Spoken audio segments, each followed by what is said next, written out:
Hiyo ni siku nyingine mpya na murwa kabisa, ni kukaribisha katika sehemu ya 7 ya simulizi yetu hii ya General's Daughter, yani binti wa jenerali, au unaweza kaita binti Sesi. Karibu sana tuweze kujuaje imekuwaje. Hii ni sehemu ya 7. Mimi naitwa Trishi na hii ni Light Simulizi. Karibu. Norman Bisare alishuka kutoka kwenye gari kama alivyokuwa ametakiwa kufanya na jambazi yule. Hata bastola yake alikuwa ameacha ndani ya gari. Na wakati akiwa ameshuka katika gari, akawa akizisoma sentensi zao na kufanya mahesabu ya haraka haraka. Wale jamaa nao walikuwa ni majambazi wenye akili sana. Shughuli zao walikuwa akizifanya kwa kutumia akili kubwa sana. Hii ilitokana na uzoefu ambao walikuwa wameupata kutokana na kufanya shughuli hizi kwa muda mrefu sana. Kwanza kabisa kwa sababu walikuwa wametahadharishwa juu ya mtu ambaye walikuwa wanapaswa kudili naye. Basi katika mashambulizi yao walichora kumtanguliza mtu mmoja kama ambavyo walikuwa wamefanya kwa wakati ule. Na walijua kwamba Jenerali Bisare anaweza kumpora mtu yote bunduki na kuwashambulia wao na kuwaua. Hivyo bunduki ambayo alikuwa nayo mtu aliyemtanguliza haikuwa na risasi. Lakini Bisare walikuwa wamemchezea mchezo wa kitoto sana. Kama ambavyo tumesema kwamba mtu huyu wa kwanza alikuwa ni jenerali ambaye amehudumu katika jeshi kwa muda mrefu sana. Hivyo katika maisha yake ya jeshi amekushawahi kukutana na mikasa mingi sana mbalimbali. Na kwa kifupi, Bisare alikuwa ni nyani mzee ambaye alikuwa amekwepa mishale mingi sana katika maisha yake. Ni kweli kama ambavyo walidhani ndivyo ambavyo ilitokea. Ghafla Bisare alimshambulia kwa pigo muru wa bwana yule aliyekuwa jirani naye na kumpora bunduki yake, na kisha akamteka kumfanya kama kizuizi. Ninyi ni kina nani na mnataka nini kutoka kwangu? Bisare aliuliza. Majambazi wale walikuwa vicheko ambavyo vilikuwa vinakera na kuudhi. Mnacheka sio? Basi aliwatuma ni mtoto sana. Ninafahamu kwamba hii bunduki niliyoishika kwamba haina risasi, na mlifanya hivi kwamba mpate urahisi wa kuniua. Lakini ninyi na aliwatuma bado ni watoto sana. Bisare aliongea. Majambazi wale walibaki wamepigwa na butwa. Walihisi kwamba huenda mzee yule alikuwa ni mchawi. Walijiuliza alikuwa amejuaje mipango yao. Walichoka kabisa. Na hiyo ndio nafasi ambayo alikuwa akiitaka. Na atakayebahatika kutoka salama leo hii, basi akamwambia bosi wenu kwamba ajipange upya. Baada ya kusema maneno hayo, ghafla Bisare alimkamata yule jambazi alikuwa amemteka na kuanza kukokotana naye, akiwasogelea wale majambazi ambao walikuwa na silaha zenye risasi. Alikuwa jambazi yule kama kinga yake au ngao. Majambazi walibabaika sana, walishindwa kumpiga risasi Jenerali Bisare, wakihofia kumpiga mwenzao na kumuua. Lakini walisahau kwamba kuna baadhi ya mambo kuna kujitoa muhanga. Wazo hilo halikuwepo kabisa vichwani mwao. Wakiwa wanaendelea na kutamalakiwa na hofu pamoja na butwa, Bisare alikuwa tayari ameshawafikia. Alichofanya Bisare ni kumshambulia jambazi aliyekuwa mbele yake kwa kumpiga teke bunduki ile ambapo ilimpokonyoka jambazi ule mikononi mwake na kupaa juu. Kabla hajatoa chini, Bisare alikuwa amekushaidaka na kumfyatulia risasi jambazi yule. Wale majambazi wengine baada ya kushambulia walibaki wameduaa. Walikuwa wakiushangaa uwezo wa mzee yule walipojaribu kulinganisha umri wake pamoja na show aliyokuwa akiwaonesha, ndio walijikuta wamechoka kabisa. Dakika kadhaa mbele, majambazi wale walianguka chini mithili ya kumbikumbi wakiwa maiti. Mmoja tu ndio alijikuta amesalia, huku mkono wake wa kushoto ukiwa umejeruhiwa kwa risasi. Na kwa wakati ule alikuwa akilia kama mtoto mdogo kutokana na maumivu makali aliyokuwa akiyapata. Bwana mdogo, nadhani wewe ni binadamu mwenye bahati kubwa sana. Ninajua ni mzee Mbaranga ndiye aliwatuma. Sasa wewe nimekuacha hai kwa sababu moja tu. Nenda kamwambie huyo mzee mpumbavu kwamba kupambana na mimi anatakiwa ajipange sana. Bisare aliongea. Kamwambie asubiri ili aone kazi ambayo nitamfanyia. Kijana yule hakujibu kitu zaidi ya kubaki kitetemeka tu. Hakuamini kabisa kama mpaka dakika ile bado yu hai akipumua. Haya, panda gari lako na ugeuze urudi mlikotoka. nenda kapeleke ujumbe wangu, Bisare aliongea. Kijana yule alikimbia mpaka kwenye gari lao, aliwasha na kugeuza kutizama alikokuwa ametoka. Baada ya hapo kilichobaki nyuma ilikuwa ni vumbi tu. Bisare akaondoa yale magogo ambayo alikuwa amepangwa barabarani. Baada ya hapo alizikusanya silaha zote kutoka katika miili ya maiti wale na kwenda kuzipakia kwenye gari lake. Alipokamilisha zoezi hilo, aliwasha gari na kisha akaondoka kutoka eneo lile huku akiwa ameacha miili ya majambazi wale. Alijua kwamba akifika kambini atafanya logistic ya miili ile kuja kutolewa. Bosi, mambo yamekwenda vibaya. Jambazi yule aliyepona kutoka katika kifo cha kule porini aliongea. Wakati ule ilikuwa yapata saa 7 usiku tangu afike mjini jambazi yule. Alikuwa anaogopa kwenda kukutana na bosi wake ambaye ni Bwana Nyoka. Lakini mara baada ya kujishauri sana, aliamua kwenda kukutana naye na kumueleza hali halisi. Unasemaje wewe? Bwana sikuelewi. Unachozungumza? Bwana Nyoka aliuliza.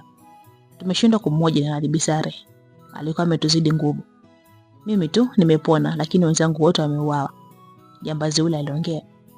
Habari zile zilimshangaza sana Bwana Nyoka. Hakutaraji jambo kama lile lingeweza kutokea. Kikosi ambacho alikuwa amekipeleka katika misheni ya kumuua Bisare kilikuwa ni kila ambacho aliamini kina mzigo wake, lakini habari ambazo akawa ameletewa wakati ule zilikuwa tofauti sana na dhanio lake. Naomba nisamehe sana bosi. Hatukutarajia kama itakuwa hivi. Jambazi yule aliongea mara baada ya kuona Bwana Nyoka akiwa amechukua bastola na kuikoki. Naomba nisamehe sana bosi. Hatukutarajia kama itakuwa hivi. Jambazi yule aliongea mara baada ya kuona Bwana Nyoka akiwa amechukua bastola na kuikoki. Lakini maombi ya jambazi yule hayakufua dafu mbele ya roho ambayo ilikuwa ina kiu ya damu ya Bwana Nyoka. Mwili wa jambazi yule ulianguka chini ukiwa hauna uhai mara baada ya bastola yake kukohoa risasi 2 ambazo zilipenya barabara katika fuvu la kichwa cha jambazi yule. Shenzi kabisa. Yaani ninyi kazi yenu ni kula pesa ya bure sio? Sioni kabisa mnachokifanya. Sasa mmenitengenezea mazingira magumu sana kwa bosi wangu. Bwana Nyoka aliongea kifoka. Hasira ambayo alikuwa nayo moyoni mwake ilikuwa haimithiliki. Yaani kitendo cha vijana wake kushindwa kumuua Bisare na kuwao wao kilikuwa ni doa kubwa sana moyoni mwake. Hakika halijafurika sana. Siku iliyofuata asubuhi na mapema ilimkuta Bwana Nyoka akiwa amekutana na Brigadia Mbaranga.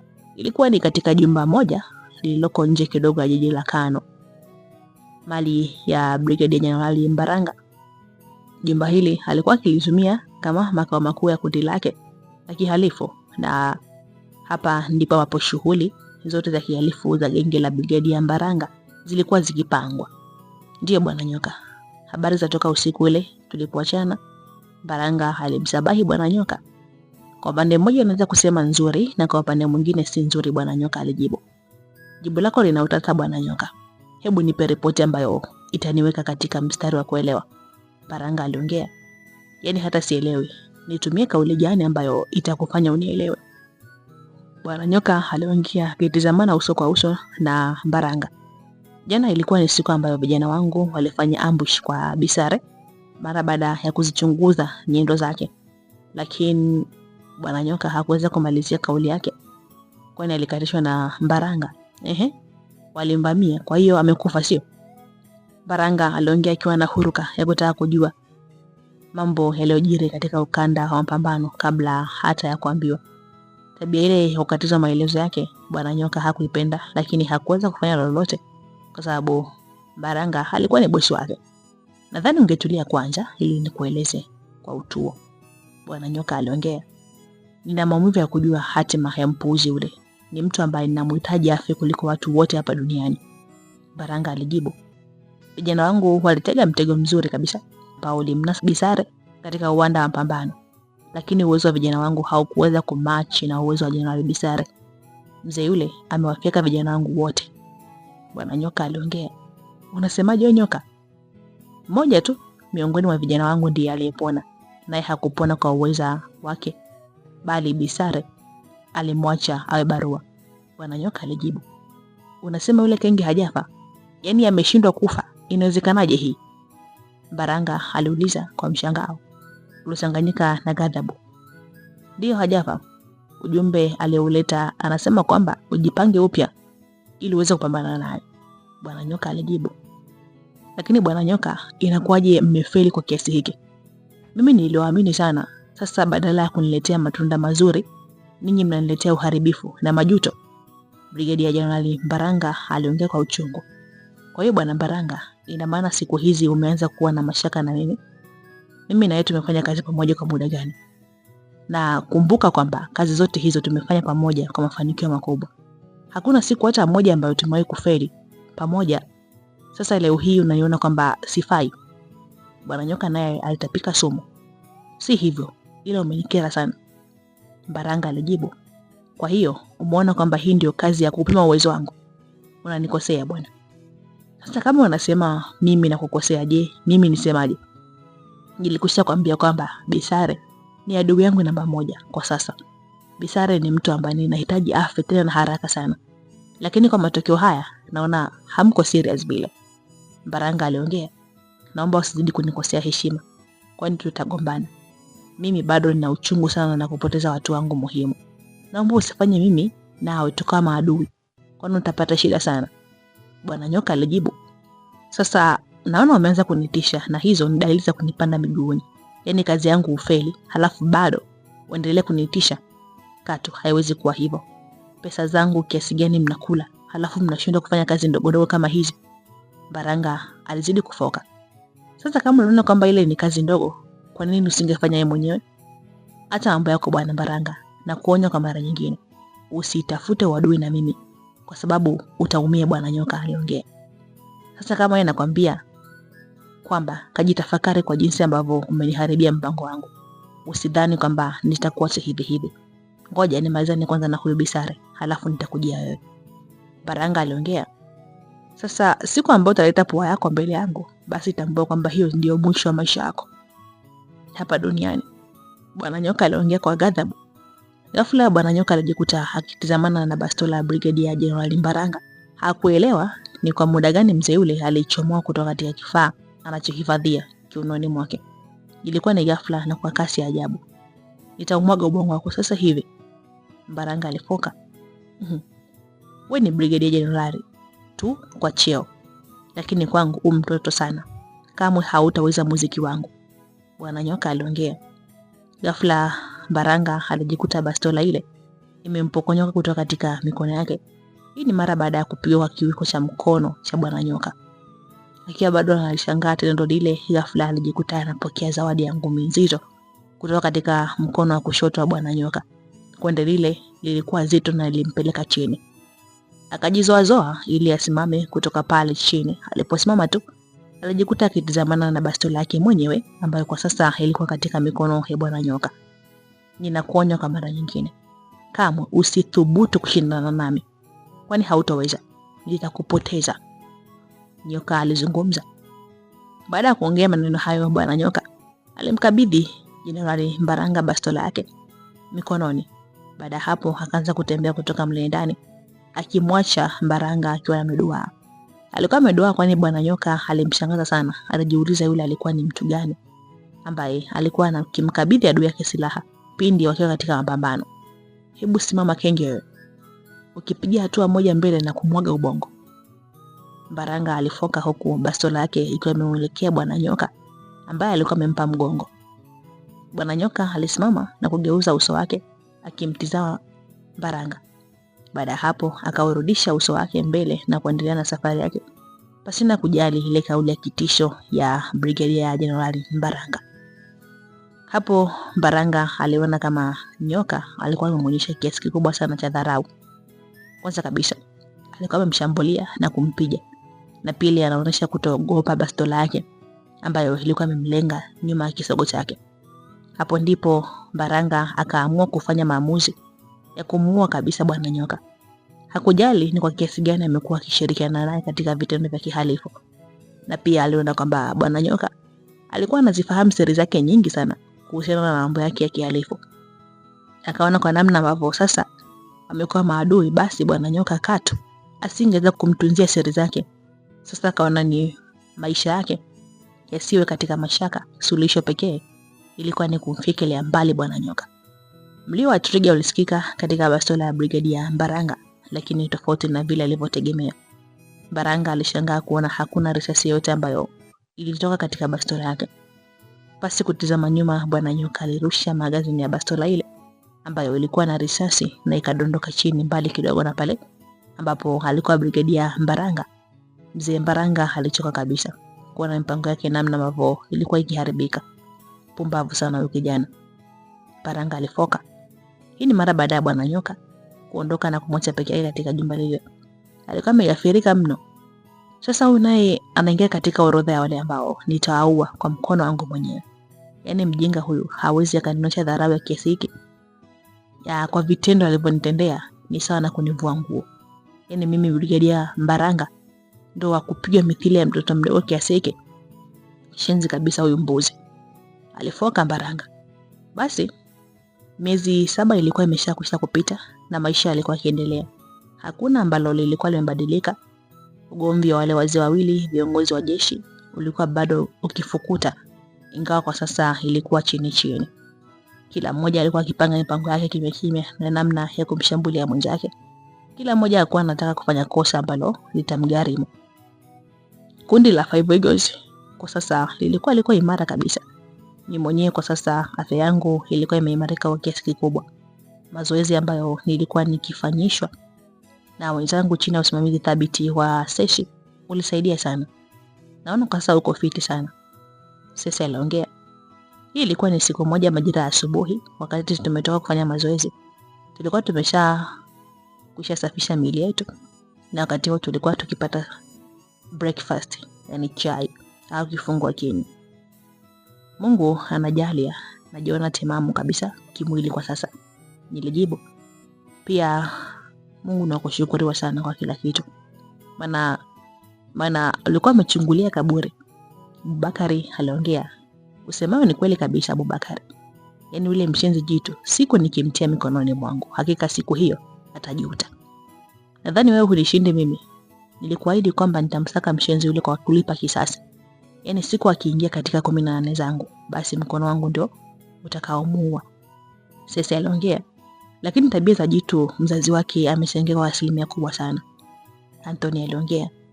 Si mzazi wake pekee, babangu pia ni mhusika katika kuchangia tabia mbaya za Sajido. Babangu na baba yake Sajido ni maswaiba kubwa sana. Hivyo babangu amekuwa akibeba sana jitu katika tabia zake mbaya. Sasa aliongeza. Mfano mzuri, mnakumbuka kipindi kile tukiwa kule kempu namba 26. Jitu alikuwa akihusika kutenda matukio mbalimbali ya kihalifu ambayo mengine ilimstahili kabisa kupewa adhabu ya kifo. Lakini babangu alihakikisha kwamba jitu anakuwa huru na kuepukana kabisa na adhabu ambazo alistahili. Sasa kwa malezi yale walijikuta wanamtengeneza jitu wanamna ile ambaye siku ya mwisho alijidhihirisha kabisa wazi kwamba tabia yake ilivyo chafu mpaka sasa kupelekea kuwa muhanga anayesakwa na jeshi kwa kitendo chake cha kihalifu mle kambini. Sasa alieleza kwa kirefu sana na kwa hisia kubwa sana. Aisee, Salimu aliongea. Na pia nina mashaka hawa wazee wana kitu wanachokishiriki pamoja ambacho si kizuri. Niliahidi nitawachunguza na sasa tuliingiza jambo hili ndio miongoni mwa misheni ambazo Five Eagles watazifanya. Hilo halina shida, limepita kwa asilimia zote kabisa, nilijibu. Wenzangu nao waliliunga mkono swala lile kwa kupiga makofi. Sasa alifurahi sana. Inaonyesha kwamba alikuwa na kiu kubwa sana ya kutafuta majibu juu ya swala lile. Siku moja Sesi alikuwa mjini, alikuwa akishughulikia ukarabati wake wa ofisi ya saluni ya kike ambayo ndio itakuwa ofisi yake nje ya majukumu ya Five Eagles. Alikuwa akipambana na ofisi hiyo iweze kukamilika ndani ya muda mfupi. Siku hiyo tangu majira asubuhi sana alikuwa ametingwa katika majukumu hayo. Majira saa 8 ya dhuhuri, Sesi alikuwa hoi, mwili wake ulikuwa umechoka sana na majukumu yale. Zaidi ya hilo pia njaa nayo ilikuwa ikimkereketa. Akaamua kurudi nyumbani ili aweze kula chakula pamoja kama ambavyo ilikuwa desturi yetu kila siku. Sesi aliwaga mafundi waliokuwa wakishughulikia na ukarabati wa ofisi ile. Baada ya hapo alikwenda mpaka mahali ambapo alikuwa amelipaki gari lake. Alitazama huku na kule kuhakikisha usalama, pia alikagua kwa sekunde nyingine kadhaa na kujiridhisha na usalama. Baada ya kuhakikisha kwamba kila kitu kilikuwa salama, Cecy alifungua mlango wa gari lile na kuingia ndani. Baada hapo alifunga kwa kubamiza. Alichukua funguo wake na kisha akauingiza katika tundu lake maalumu. Akiwa anafanya hivyo, pia aligundua kwamba ndani ya gari mle mlikuwa na harufu nzito sana. Hivyo alikusudia kwamba mara atakapoliwasha gari, basi atawasha kiyoyozi kwa lengo la kurekebisha hali ile ya hewa ndani ya gari lake. Lakini kabla hajafanya hivyo, kuna hali ilianza kumtokea ambayo ilimshangaza mno. Mwili wake ulianza kukosa nguvu na macho yake yakaanza kuwa mazito. Akili yake ikamrejea na kutambua kwamba ule ulikuwa ni mtego. Alijilaumu sana kuona kwamba alikuwa ameingia katika mtego kizembe sana. Cecy akaona hawezi kushindwa kizembe namna ile. Akaamua kupambana ili aweze kujinasua kutoka katika hali ile. Akapeleka mkono wake kwenye ili aufungue mlango na kutoka nje. Tamna alijua kwamba mle ndani alikuwa ametegeshewa sumu ambayo ilikuwa ni ya kumlevya na kumlegeza. Aliona kama atafanikiwa kutoka nje ya gari, basi angeweza kuvuta hewa safi na kupata nguvu, hivyo angekuwa ametoka katika hatari ya sumu ile. Lakini kusudio lake hilo halikuweza kufua dafu. Safari ya mkono wake kuelekea kwenye kitasa haikuweza kufika japo nusu ya safari. Meja Jenerali Cecy alizidiwa na sumu ile na kujikuta akilegea zaidi. Alijilaza juu ya kiti na macho yake yakaelemewa na usingizi mzito. Baada hapo hakuelewa kilichokuwa kikiendelea. Dakika kadhaa mbele, ng'ambo ya barabara mkabala na ilipokuwa gari la Cecy, alionekana bwana mmoja akiwa anapiga simu. Haieleweki alikuwa akipiga wapi, lakini bwana huyu alikuwa pale kwa muda mrefu akilitazama gari la Cecy hata kabla ya Cecy hajaja na kuingia ndani ya gari ile. Baada ya simu ya mtu ule, dakika mbili baadaye vilisikika ving'ora. Ilikuwa ni gari la kubebea wagonjwa almaarufu kama ambulance. Likija kwa wangu. Lilipofika katika gari la Cecy, ilisimama. Yule mtu aliyekuwa upande wa pili barabara akavuka barabara na kuja kuungana na wale waliokuja na gari la kubebea wagonjwa. Kutoka katika gari ile la kubebea wagonjwa walishuka watu watatu ambao walikuwa katika mavazi ya kidaktari. Nyuso zao kuanzia puani mpaka kidevuni zilizibwa kwa barakoa nyeupe. Na yule mtu ambaye alikuwa upande wa pili wa barabara na kuja kuungana na wale wenzake, na kwa muda ule alikuwa amevaa barakoa nyeupe na koti la kidaktari alilopewa na wenzake mara baada ya kufika pale. Moja kwa moja walikwenda mpaka katika gari la Cecy na kufungua mlango. Ndani walimkuta Cecy akiwa amejilaza juu ya kiti cha gari akiwa hanafahamu kabisa. Bingo, bwana mmoja aliongea huku akinyosha dole gumba juu kama ishara ya ushindi. Kilichofuata baada hapo ni Cecy kutolewa katika gari lake na kisha kupakiwa katika gari lile la kubebea wagonjwa. Baada ya kuhakikisha kwamba kila kitu kilikuwa sawa, watu wale waliingia katika gari lile la kubebea wagonjwa. Gari liliwashwa na kisha likaondolewa kwa mwendo wa kasi sana huku likipiga king'ora. Magari mengine ilibidi yaache njia na kuagishia pembeni ili kupisha gari lile. Tukio lile lilikuwa ni tukio la kutekwa kwa Cecy, lakini kwa jinsi ilipofanywa kwa utaalamu na umakini wa hali ya juu, hakuna hata raia kawaida ambaye aliweza kubaini kama kuna mtu alikuwa ametekwa pale, ambacho raia walikuwa wakikiona ni mgonjwa ambaye alikuwa amezidiwa kubebwa na gari la wagonjwa.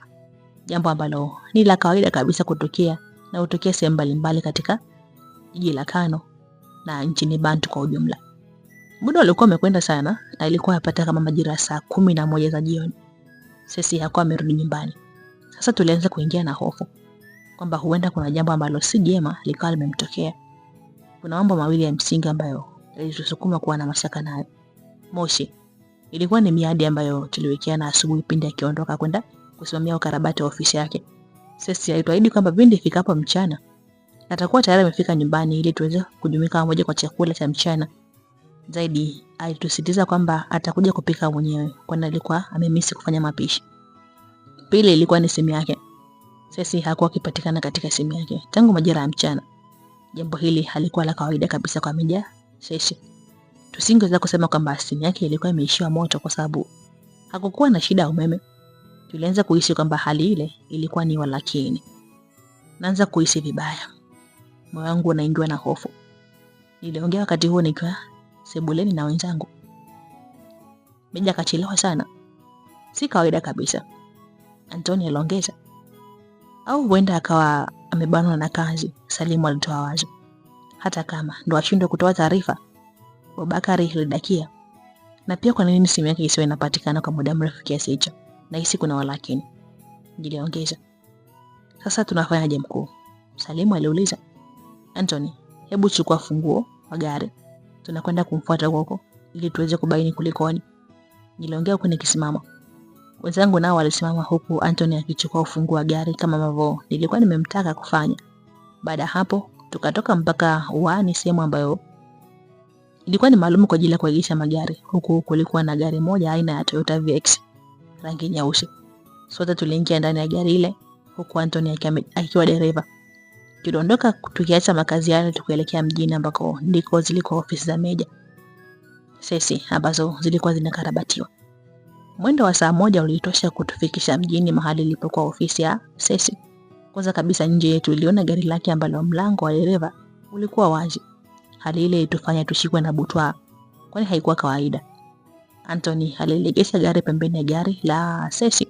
Sote tulishuka huku tukiwa kamili kabisa kujihami kwa lolote ambalo lingeweza kutokea, kwani tulishahisi kwamba hali ya usalama eneo lile ilikuwa sifuri. Mimi nilishaanza kufanya uchunguzi katika gari ile nikisaidiwa na Abubakari.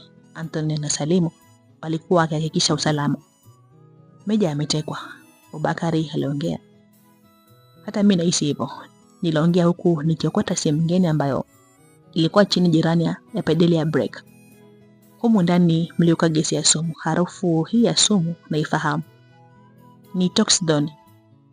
Hii ni sumu ambayo hufanya kazi ya kumlevya kiumbe hai na kumfanya lala usingizi mzito kwa muda mrefu sana. Sumu hii hufanya kazi haraka sana mwilini kwa kiumbe hai pindi anapokuwa ameivuta. Naamini kwamba haikuwa rahisi kwa Sesi kulibaini hili kwa haraka kabla ya kuivuta sumu hii.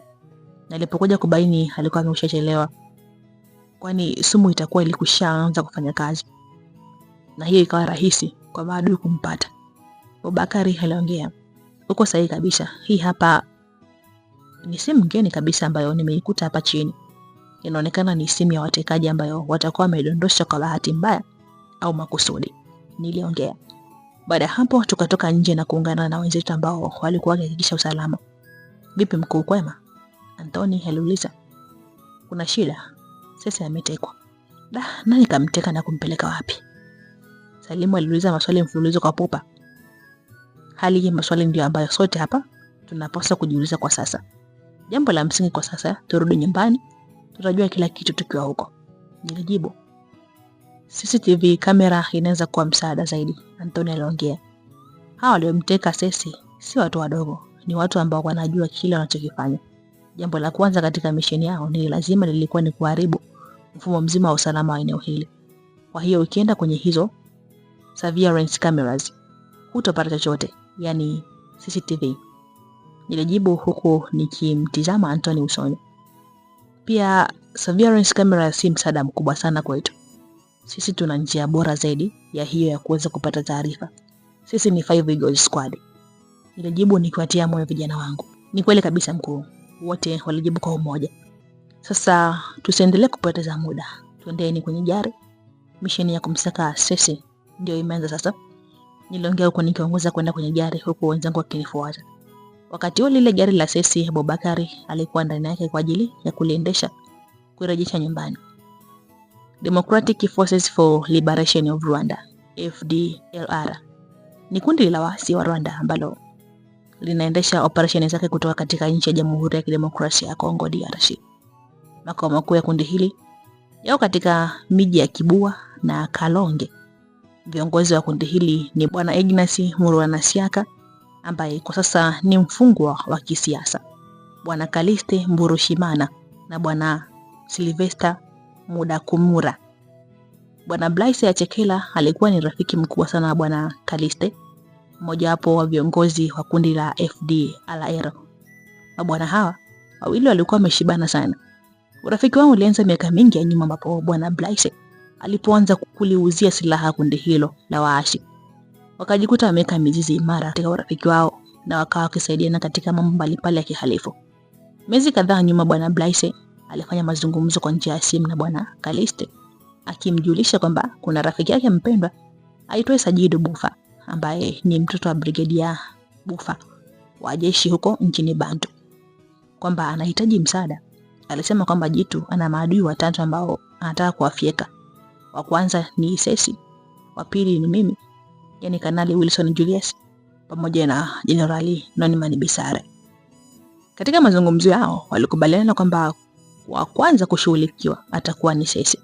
Kwa hiyo Sesi alikuwa ametekwa na wanajeshi waasi wa Kinyarwanda wa FDLR ambao walikuwa wakifanya kazi ile kwa niaba ya Jitu, lakini sisi kwa wakati huo hatukuwa tukifahamu lolote.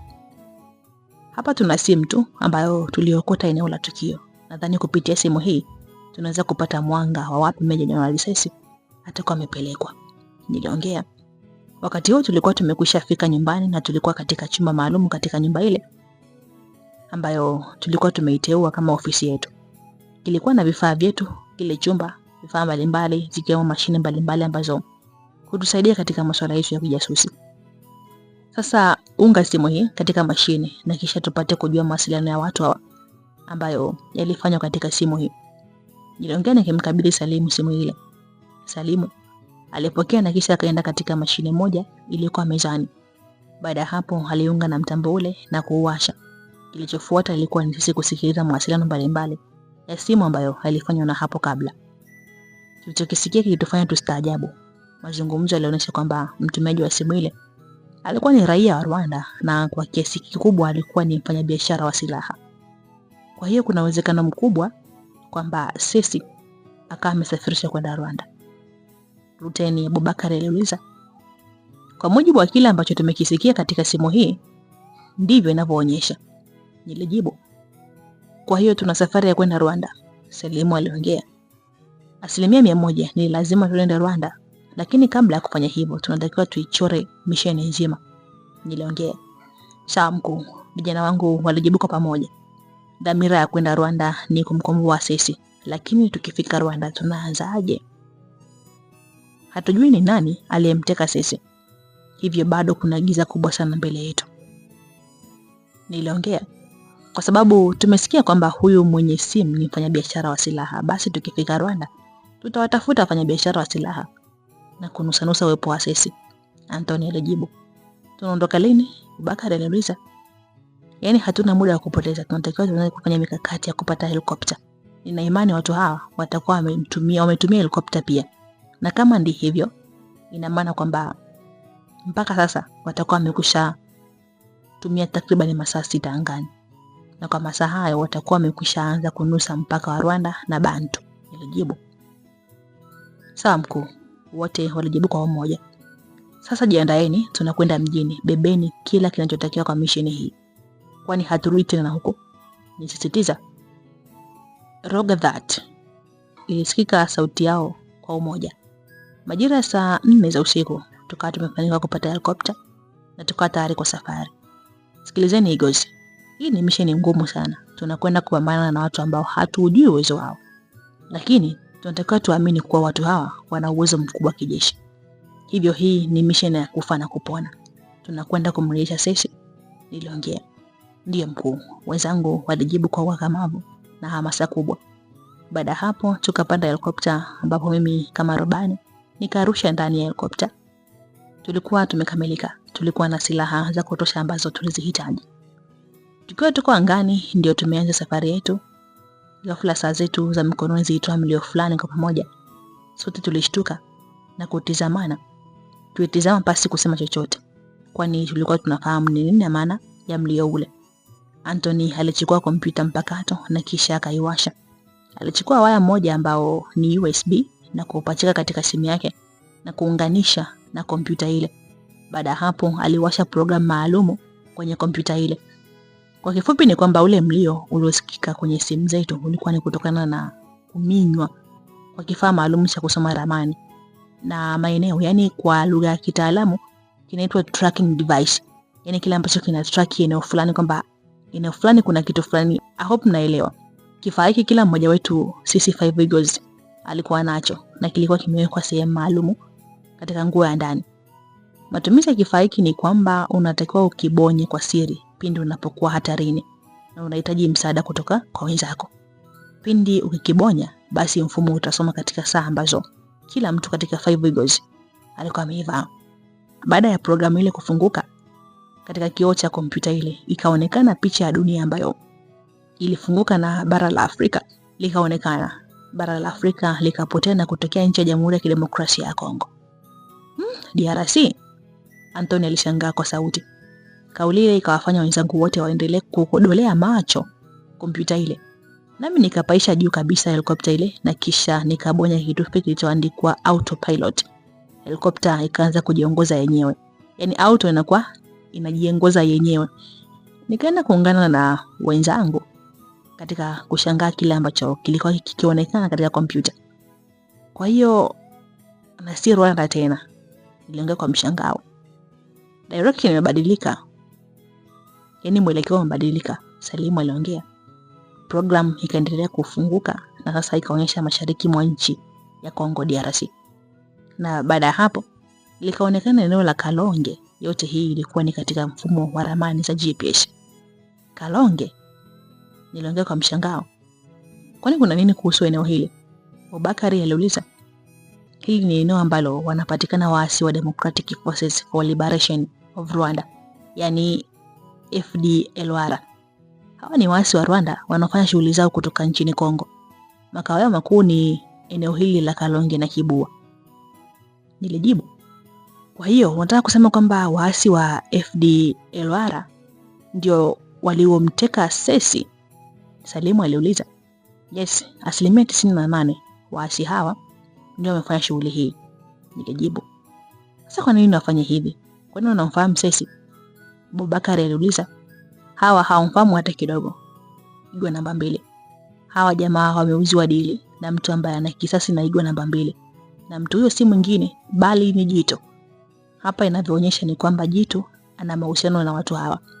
Na kwa hili naamini kuna mambo mengi makubwa yamejificha. Nilijibu. Jamaa zangu walijibu kwa kushusha pumzi zao. Na ile simu tuliyokuta ndani ya gari la Sesi haikuwa imedondoshwa kwa bahati mbaya na watekaji. Simu ile iliwekwa makusudi kwa lengo la kutuuza ili tusijue ni wapi ambako walimpeleka Igwa namba 2. Na alishafanikiwa kwa hili. Nilijibu. Kwa maana hiyo watu hawa hawataki mwafaka wowote. Kama wangelikuwa wanataka mwafaka basi wasingetuuza uelekeo ambao wamekwenda. Obakari aliongea. Uko sahihi kabisa. Kwa maana hiyo tunapaswa tupambane kiume na kwa haraka sana kabla Igwa namba 2 hajatendwa vibaya. Nilijibu. Wakati huo helikopta ilikuwa ikiendelea na safari kwa kupasua anga. Sasa tunabadili mfumo wa mission yetu. Tumekushajua watu tunaokwenda kwa kabila yakoje. Hatutotakiwa kufanya physical attack. Yaani mashambulio ya ana kwa ana kwa sababu wako wengi sana na wanaweza kutumaliza. Tutatumia ego attack.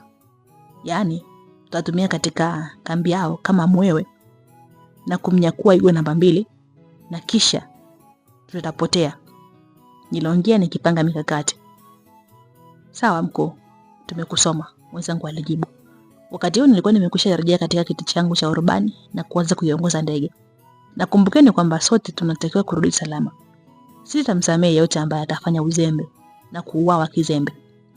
Kauli yangu hii ilikuwa ni ngumu sana kwa mtu wa kawaida kuelewa.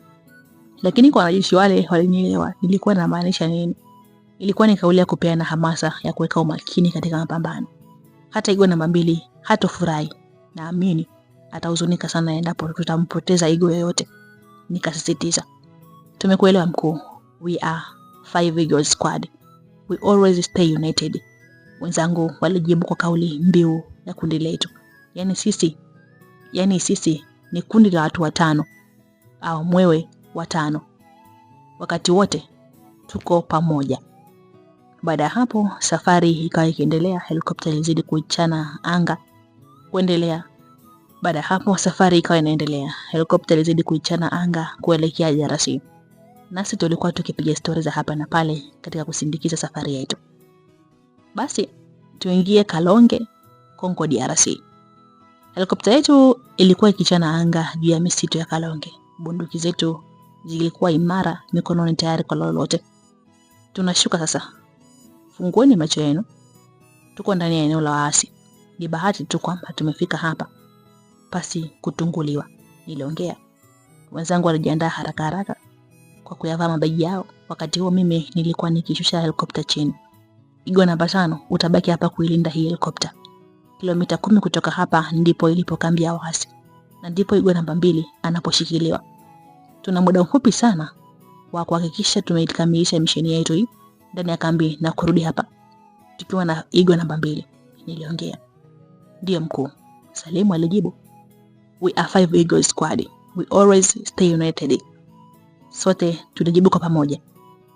Baada ya hapo tulianza safari kuelekea katika kambi ya waasi pale, tukimwacha Igo namba 5 ambaye ni Luteni Salim kulinda usalama wa helikopta. Mimi ndiye ambaye nilikuwa nikiongoza kikosi kile. Tulikuwa tukienda kwa mwendo wa kasi sana na wa tahadhari kubwa. Tulifahamu kuwa katika misitu ile ndimo yalikuwa makazi ya waasi. Hatukutaka kuwashtua kabla hatujakamilisha misheni yetu. Giza la usiku ule lilitusaidia sana. Pia miwani ya kutizama gizani ya night vision ilitusaidia kwa kiasi kikubwa sana. Kilomita kabla ya kufika kambi tulianza kutega mabomu. Kila tulipokwenda hatua kadhaa tulikuwa tukitega mabomu. Tulipobakiza mita 200 niliwasimamisha wenzangu. Misheni hii ilikuwa inatakiwa kutumia akili kubwa sana, la sivyo tungeweza kupotea wote. Sasa mbele yetu ni kambi ya waasi. Igo namba 3 na Igo namba 4 mtabaki hapa nje kuangalia usalama. Mimi nitaingia ndani ya kambi, niliongea. Ni hatari mkuu, twende wote tukakupe support. Igo namba 3 aliongea. Negative. Stay focused in your position. Ninaingia ndani na nitamleta Igo namba 2 safe and sound. Narudia tena, stay focused, niliongea kwa msitizo. Roger that. Igo namba 3 na namba 4 walijibu kwa umoja, yani kwamba wameelewa. Nikaikoki vyema bastola yangu yenye kiwambo cha kuzuia sauti huko begani nikiwa nimevaa bunduki aina ya AK-47. Baada hapo nikaanza kuinyemelea kambi kwa uangalifu mkubwa sana. Upande ambao nilikuwa nikiangalia hakukuwa na walinzi na pia hakukuwa na taa. Upande wa ndani ya kambi kulikuwa na ulinzi wa kutosha. Walinzi walikuwa wakipokezana kulinda kwa zamu. Katika chumba kimoja kulikuwa na makamanda ambao walikuwa ndio wameusuka mpango wa kuteka kwa Igo namba 2 na kuutekeleza. Makamanda hao walikuwa wamepewa agizo hilo na bosi wao ambaye ndiye rafiki wa bwana Blaise ya Chekela. Aisee, unajua mwanamke huyu ni mrembo sana. Sijapata kuingilia mwanamke kwa miezi mingi sasa. Bosi amesema mwanamke huyu ni wa kumuua na ameleta taarifa kwamba tumuue sasa hivi. Kamanda mmoja aliongea. Ni kweli kabisa soja. Mwanamke mzuri sana huyu. Kamanda mwenzake alimuunga mkono. Sasa huyu kabla ya kumuua tutafanya naye mapenzi. Nitaanza mimi, nikishamaliza utakuja wewe. Ni lazima atupe raha kwani ameingia katika anga zetu. Kamanda wa kwanza aliongea akionyesha kwamba alikuwa na hamu ya ngono iliyopitiliza. Basi nenda kaanze haraka haraka. Mimi nakusubiri huko ndani. Ila tafadhali usimalize utamu wote. Kamanda wa pili alijibu. Sawa. Kamanda wa kwanza aliongea huku akisimama na kufungua zipu ya suruali yake kabisa. Kamanda yule alitoka mle ndani na kuanza kuelekea katika chumba ambacho Igo namba 2 alikuwa akishikiliwa mateka.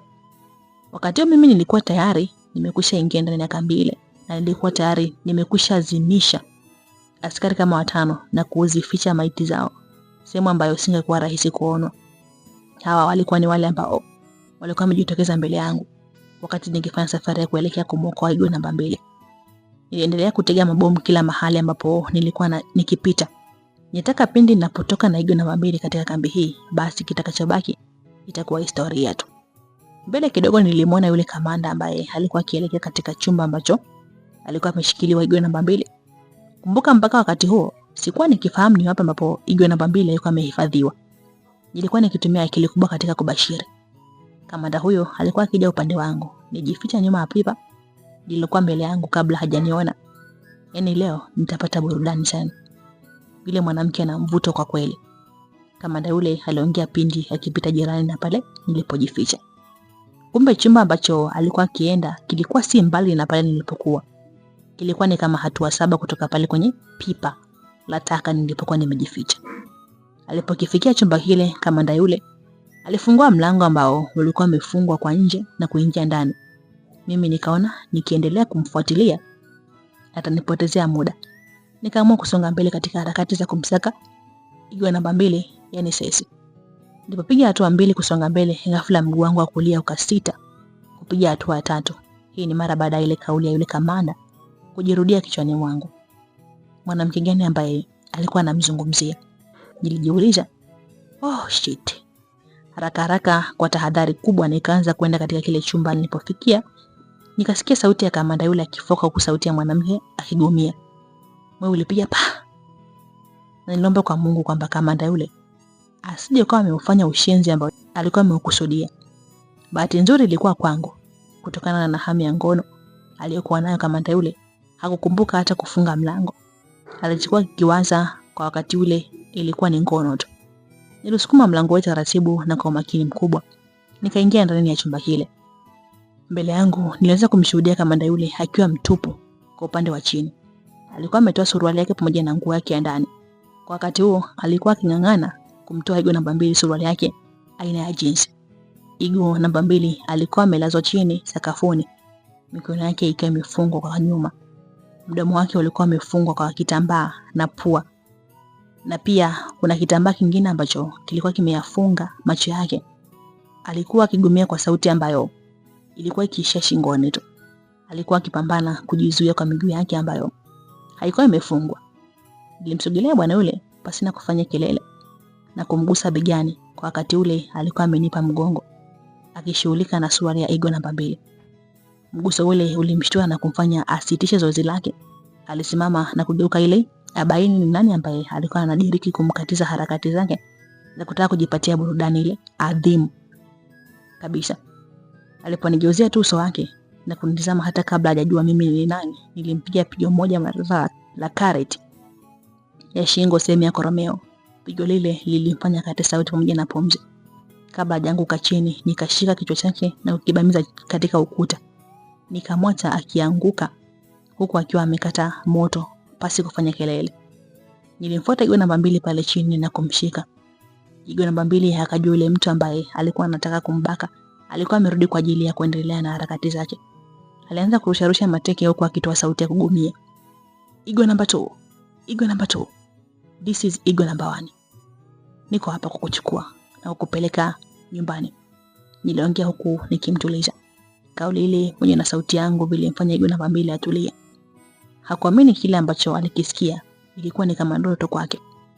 Nilimfungua kitambaa alichokuwa amefungwa machoni na kufanya macho yake yashuhudie sura yangu mbele yake. Nilimfungua pia kile kitambaa alichokuwa amefungwa mdomoni pamoja na kumfungua kamba za mikononi. Baada ya hapo nikamsimamisha. Ghafla Igwe namba 2 alinyurukia na kunikumbatia. Machozi ya furaha yalikuwa yakimtoka. Hakuamini kabisa kama alikuwa akiniona mimi kwa wakati ule. Mwili wa Igwe namba 2 ulikuwa na joto ambalo pindi alipokuwa amenikumbatia lilileta athari katika mwili wangu. Nilijihisi kama nami joto la mwili linaongezeka huku mapigo ya moyo wangu yakienda kwa kasi zaidi. Asante Willy, Cecy aliongea. Kabla sijamjibu alinipiga buso katika shavu langu. Buso lile lilisimua mwili wangu mzima na kufanya nihisi kama wadudu wadogo ndani ya mwili wangu wananinyevua hivi.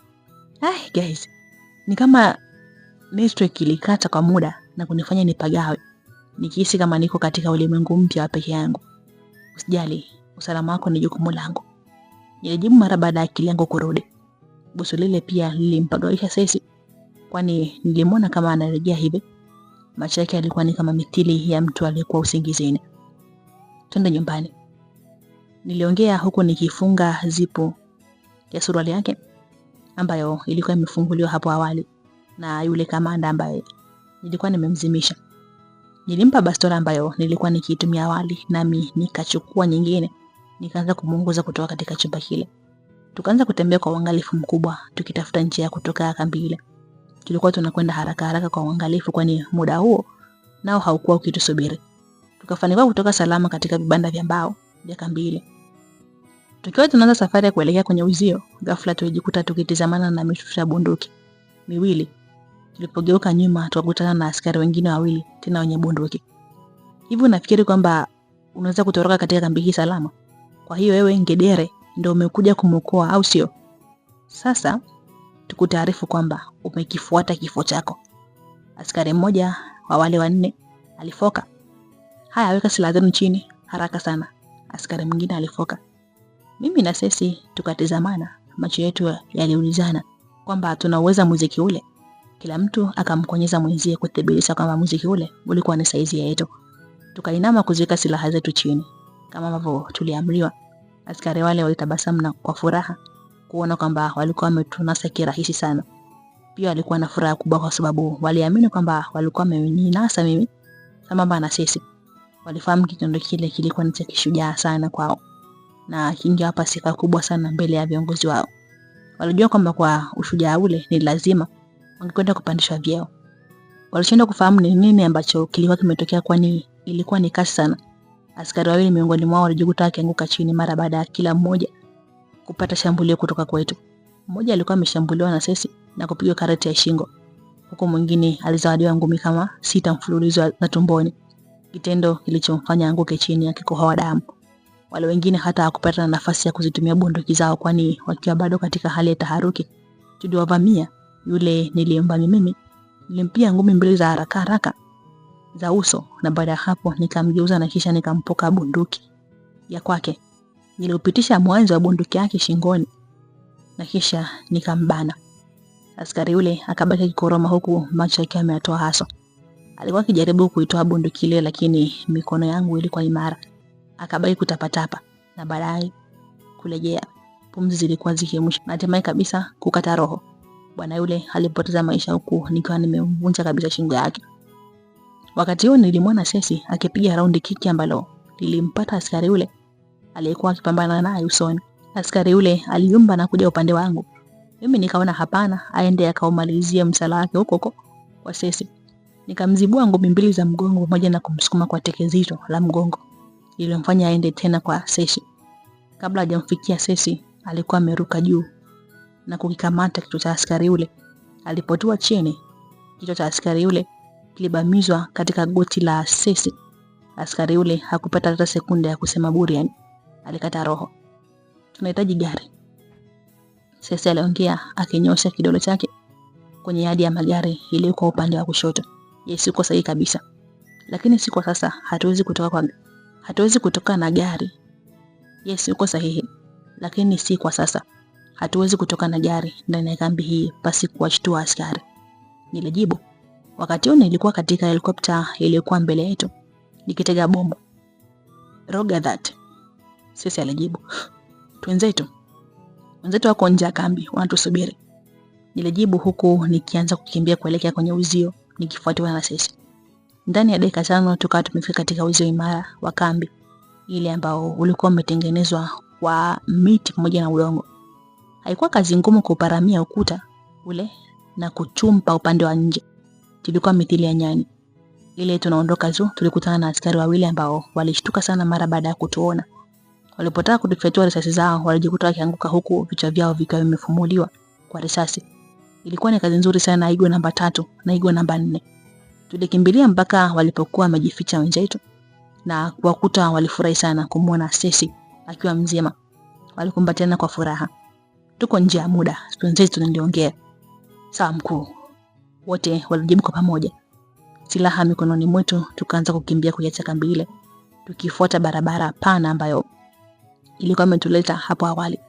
Mimi nilikuwa nawaza itakuwaje huko kambini endapo watagundua kile ambacho kilikuwa kimetokea.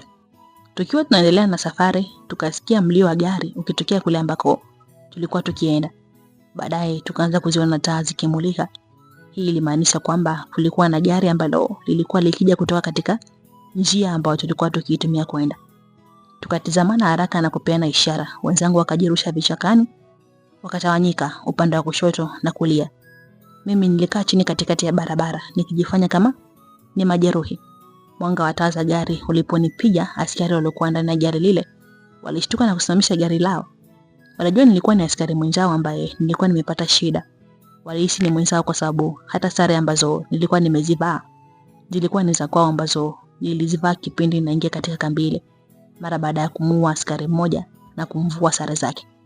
Askari wale wakafanya kosa kama ambavyo tulitarajia watafanya. Walishuka wakiwa na silaha mikononi mwao na kuja wakitaka kujua nini ambacho kilikuwa kimenipata, walikuwa askari watatu. Hawakufanikiwa kile ambacho walikitaka kukijua. Walijikuta wakianguka mithili ya kumbikumbi mara baada ya kushambuliwa kwa risasi kutoka katika bastola zenye viwambo vya kuzuia sauti zilizokuwa mikononi mwa Igwe namba 2, Igwe namba 3 na Igwe namba 4. Baada ya hapo mimi nilisimama na kulifuata gari lile ambalo lilikuwa halijazima. Nilitia gia na kuligeuza kutizama kule ambako lilikuwa limetoka. Wenzangu walifika, kumbe askari wale waliouawa walikuwa wametoka kuinda wanyama pori. Mle ndani ya gari lile mlikuwa na swala pamoja na wanyama wengine wadogo wadogo wa porini ambao sikuweza kuwatambua wakati ule kwa sababu ilikuwa ni giza. Wenzangu waliwashusha wanyama wale na kuwatupa chini. Baada ya hapo walipanda kwenye gari. Mimi nilitia gia na kuliondoka kasi. Upande wa ndani ya kambi, katika kile chumba ambacho makamanda wale wawili walikuwa wamepanga kwenda kumbaka Sesi, vile kamanda alikuwa akisubiri, aliona muda umezidi kwenda basi na mwenzake kurudi. Huyu bwana nilimwambia asimalize utamu wote, lakini yeye asikii. Sasa na mimi nitapata makapi. Kamanda yule aliongea huku akisimama. Ngoja niufuate huko. Aliongea huku akichukua bunduki yake na kutoka katika kile chumba. Moja kwa moja alikwenda mpaka katika chumba ambacho alikuwa ameshikiliwa mateka Sesi hapo awali. Bwana yule alishangaa kumuona kamanda mwenzake yu marehemu huku Sesi akiwa hayupo. Askari yule alitoka nje ya chumba kile na kuanza kupiga kelele. Kelele zake ziliwaamsha askari wengi ambao walikuja mpaka pale ambapo alipokuwepo. Vipi kamanda, kuna nini? Mmoja aliuliza. Tumevamiwa. Kamanda yule alijibu huku akinyoosha kidole chake katika chumba ambacho Sesi alikuwa amefungiwa hapo awali. Baadhi ya askari walikwenda katika chumba kile kushuhudia kulikoni. Walishangaa kuona maiti ya kamanda wao huku Sesi akiwa ametoweka. Imewezekanaje hii? Askari mmoja aliuliza. Kwa atakuwa hajaenda mbali, atakuwa bado maeneo haya karibu. Kamanda yule wa kwanza alijibu. Sasa chukua kila kitu na muende mkamsake. Chukua magari, chukua mbwa, chukua helikopta na wengine mtakwenda kwa mguu. Nataka mwanamke yule aletwe hapa mara moja. Kabla ya kumuua, nataka nimfanye ajute kwa kumuua ndugu yangu. Kamanda yule aliongea kwa uchungu mkubwa huku machozi yakimtoka. Ndiyo mkuu. Askari wale walijibu kwa sauti ya juu huku wakinyanyua bunduki zao juu. Mwendo ambao nilikuwa nikienda nao ulikuwa ni wakasi sana. Wakati huo tulikuwa tumeenda mbali kidogo na kambi ile, kama mita 200. Nilimfanyia ishara ya kichwa Abubakari ambaye alikuwa ameshika trigger ya kufyatulia mabomu. Bila ajizi, Abubakari akaibonya trigger ile. Kilichotokea ilikuwa ni boom. Mlipuko mkubwa sana ulitokea ndani ya kambi ile na eneo lile la mita 100 kuja katika barabara ambayo tulikuwa tukielekea nayo. Kambi yote ilifumuliwa na kusambaratishwa kabisa. Ilikuwa ni hasara kubwa kupata kutokea kwa kundi hili la waasi la FDLR. Tangu lianzishwe, wanajeshi wengi sana walipoteza maisha, miundombinu ilisambaratika, chakula chao chote kilisambaratika. Kilikuwa ni kilio kikubwa sana. Bingo. Niliongea huko nikiingiza gia kubwa katika gari na kuchochea zaidi. Hatimaye tumeshinda, Anthony aliongea. Yes. Igwe namba 4. We are going home safe and sound. Yaani tunakwenda nyumbani tukiwa salama na murwa kabisa. Tulipofika katika eneo ambalo tulikuwa tumepaki helikopta na kumwacha Igwe namba 5, Luteni Salim kulinda, tulishangaa sana. Eneo lile palikuwa pametapakaa maiti za wanajeshi takriban 20 au 30 hivi. Salim alikuwa bado akiendelea kupambana wanajeshi kadhaa ambao walikuwa wamesalia. Tulishuka haraka sana, bunduki mikononi, na kuungana na Salim katika kuwafyeka wanajeshi wale ambao walikuwa wamesalia. Haikuchukua muda mrefu sana tukawa tumefanikiwa kuwamaliza wanajeshi wale wote. Hongera sana Igwe namba 5. Umefanya kazi kubwa sana. Niliongea nikimpongeza Salim. Asante sana mkuu. Salim alijibu. Baada ya hapo alikwenda na kukumbatiana na Sesi. Karibu sana Igwe namba 2. Pole kwa yaliokukuta. Salim aliongea. Asante sana. Machozi yalianza kumtoka Sesi. Alishangaa kwa upendo mkubwa sana ambao tulikuwa tumemwonyesha kwa kutoka nchini Bantu na kuja nchini Kongo kumuokoa. Sote tukakunja ngumi mikono yetu ya kulia, na baada hapo tukaiunganisha pamoja. We are 5 Eagles squad. We always stay united. Sote tuliongea kwa pamoja. Sasa tuondoke eneo hili kwani ni hatari sana kuendelea kuwepo. Niliongea. Roger that. Wote walijibu kwa umoja na kuingia ndani ya ile chopa. Nami niliingia na kwenda kuketi katika kiti cha rubani. Niliwasha na kisha kuirusha angani. Mara baada ya kukamata kasi, wenzangu walikuwa imara na silaha mikononi tayari kwa mashambulizi yote endapo yangetokea. Basi tuangalie huku Kigali nchini Rwanda. Saa 11:32 za alfajiri, Bwana Blaise Chekela alikurupuka kutoka katika usingizi mzito sana. Amamo alikuwemo. Mlio wa simu iliyokuwa juu ya meza jirani na kitanda ndio ambao ulimshtua. Aliamka na kuyafikisha macho yake ambayo bado yalikuwa na wengi la usingizi mzito. Alitizama simu yake na kubaini ambaye alikuwa akimpigia. Comrade Callixte Mbarushimana. Bwana Blaise aliongea. Blaise. Bwana Callixte Mbarushimana alijibu katika upande wa pili wa simu, akiwa kibua Jamhuri ya Kidemokrasia ya Kongo. Ndiyo Bwana Callixte Mbarushimana. Naona umenipigia simu asubuhi. Si kawaida yako kulikoni? Bwana Blaise aliuliza. Nina hasira sana Bwana Chekela. Bwana Callixte Mbarushimana alijibu katika upande wa pili wa simu. Una hasira na nini tena? Blaise aliuliza. Si yule mwanamke mlisema ni mteke na kumshikilia kambini kwangu? Callixte alijibu. Amefanya nini kwani? Si tulikwambia umuue kabisa ili sisi tuje tushuhudie kitu chake tu. Bwana Blaise aliongea. Aliongezea swali jingine kabla hata hajajibiwa ile la mwanzo. Mwanamke mshenzi sana yule. Yaani kwa alichonifanyia, siku nitakayompata mikononi mwangu basi atajuta. Bwana Callixte alijibu. Kwani amefanya nini Bwana Callixte? Hebu niweke wazi. Blaise aliuliza. Kwanza kabisa mwanamke yule ametoroka kule kambini Kalonge. Tulikuwa tukimshikilia mateka. Lakini afadhali ingekuwa akatoroka, maana amenitia hasara kubwa ambayo sijawahi kuipata katika maisha yangu. Amelipua kambi yote pamoja na kuua wanajeshi wangu wengi sana. Bwana Callixte Mbarushimana aliongea kwa ghadhabu. Unasemaje? Blaise aliuliza akiwa haamini kile ambacho alikuwa amekisikia. Yaani mpaka sasa anashangaa sana. Mwanamke amewezaje kutenda vile? Ni kwa nini hamkuniambia kwamba mwanamke yule ni hatari kwa kiasi hicho? Callixte aliuliza katika simu. Hata mimi nanishangaza sana. Mwanamke kutenda mambo makubwa kama hayo. Mimi sikujua kama mwanamke huyu ni hatari kama kwa namna hiyo. Nilijua ni wa kawaida tu. Blaise alijibu. Sasa ndio hivyo. Yaani amenirudisha nyuma sana. Na hisi alipata msaada maana yake peke yake asingeweza. Sasa ni nani aliyemsaidia? Hilo ndilo swali ambalo linaniumiza kichwa kwa sasa. Bwana Callixte aliongea. Pole sana rafiki yangu. Tutaangalia namna gani ya kufidia hasara iliyopatikana. Bwana Blaise aliongea. Unasemaje Bwana Chekela? Utafidia? Utafidia vipi? Yaani wewe unafikiri kuhusu material things. Haufikiri juu ya askari wengi ambao wamepoteza maisha. Hivi unafahamu kutengeneza askari wapya ni kazi kubwa sana? Callixte alijibu. Nafahamu ndugu yangu. Count on me in anything. Lazima tuwe pamoja katika hili. Kwani bila sisi wewe usingeweza kupata hasara. Sisi ni ndugu na tumetoka mbali. Bwana Blaise alijibu. Kwanza kabisa ngoja nipate kujua ni nani aliyemsaidia mwanamke huyu. Nitawasaka popote walipo na watajuta kwa hili ambalo wamelifanya. Bwana Callixte alifoka na baadaye alikata simu. Bwana Blaise aliamka kutoka kitandani akiwa amevaa bukta tu. Alikimbia moja kwa moja mpaka katika chumba ambacho alikuwa amelala Jitu. Wewe Sajidu? Sajidu? Bwana Blaise alimwamsha Jitu mara baada ya kufika chumbani kwake. Alikuwa akimwamsha huku akimtingisha. Alipoona haamki, akaamua kulivuta kabisa shuka ambalo lilikuwa limemfunika mwilini wake. Jitu aliitika huku akionyesha uchovu mkubwa sana na kutopenda kitendo cha kuamsha wakati ule. Hebu amka bwana. Blaise aliongea huku akiendelea kumsukuma mwilini mwake. Kuna nini Blaise? Mbona tunakatizana usingizi asubuhi? Jitu aliuliza mara baada ya kuamka. Wakati huo alikuwa amekaa kitandani huku akifikisha macho yake na kuendelea kupiga miayo mirefu kama mara 3 hivi mfululizo. Kuna shida kubwa sana imetokea. Yaani mambo yameharibika. Blaise aliongea kwa mshawasha.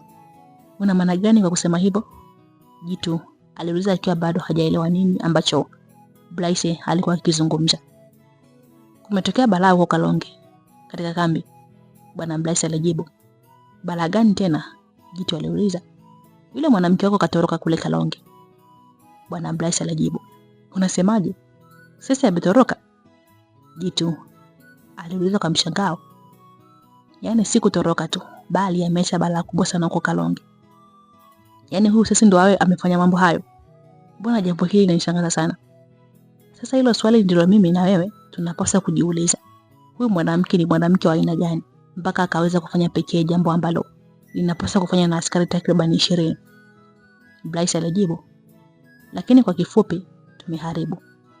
Bwana Calliste Mbarushimana amekasirika sana kwa sababu hasara ambayo ameipata ni kubwa sana. Kambi yake moja imeteketea. Hii ina maana nguvu yake ya kijeshi imepungua.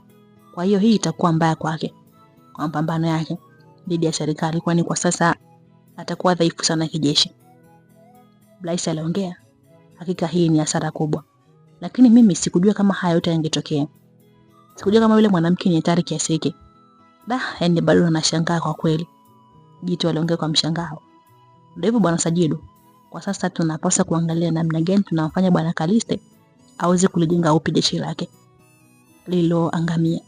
Hii itamfanya aweze kupunguza machungu na hasara hizo nazo juu yetu. Bwana Blyce aliongea. Willy. Yes, ni Willy. Jitu alijikuta akipayuka. Willy, una maana gani kusema hivyo?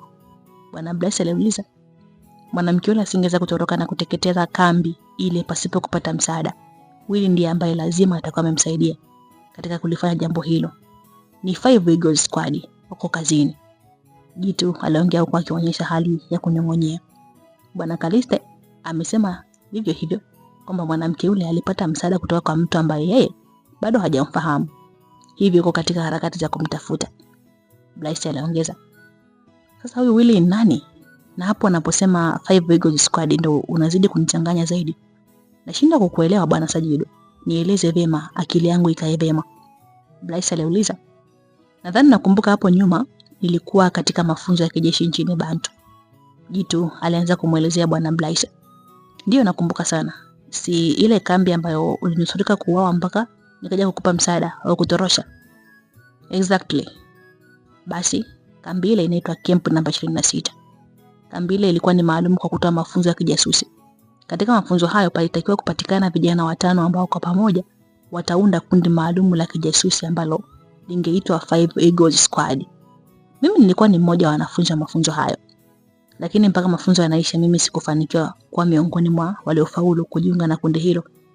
Katika kundi hilo yumo Sesi, huyo Sesi ambaye ni Meja Jenerali kwa cheo, pamoja na huyo Willy ambaye ni kanali wa jeshi. Hawa 5, yani hawa 5 Eagles Squad ni askari ambao wameiva sana katika mafunzo ya kijeshi. Yani kwa kifupi ni hatari sana. Yani wao 5 tu wana uwezo kuteketeza kikosi cha askari jeshi 1000. Jitu alieleza kwa kirefu. Bwana Sajidu, maelezo yako yananitisha sana.